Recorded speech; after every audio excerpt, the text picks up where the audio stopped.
So hi guys, welcome back. So for the summarize, what we can conclude from the story that I read for you about King Manasseh. I don't know if I pronounce it right.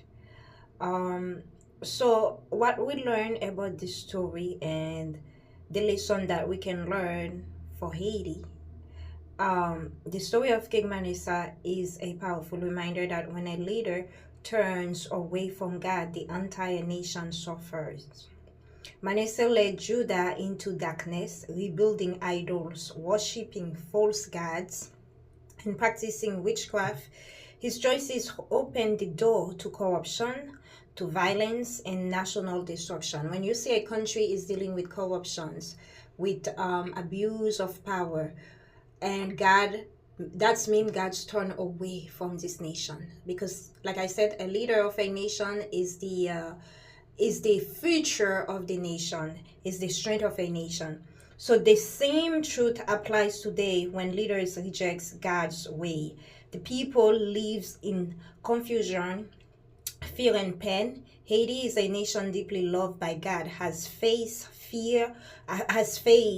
years of suffering, not because of a lack of potential, but because many have turned to false powers instead of the truth living of God, which is very true.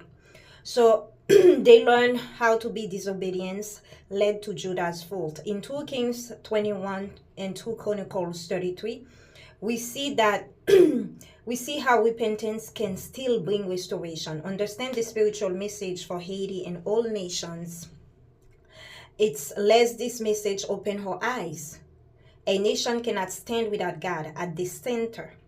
When leaders and peoples humble themselves before Him, healing and peace can begin. And I truly believe in that. I wanted to share this message after I visited Haiti. As you know, I was born in Haiti, but I left Haiti as a child.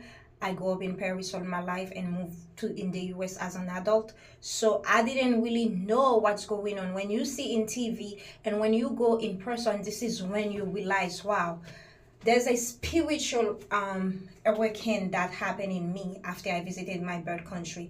And I really truly believe what's going on in Haiti. We love to blame other countries, blaming the United States not gonna do nothing, blaming France not gonna do nothing. That's mean they not include? Yes, they include. But what I'm saying, the reason why those things happening, we cannot defend ourselves. We don't have true leaders. Leader turns into corruptions, into greedy people. They don't care for the nations, they don't care for the land. So we ended up by being taken advantage of. We have to turn to God's in order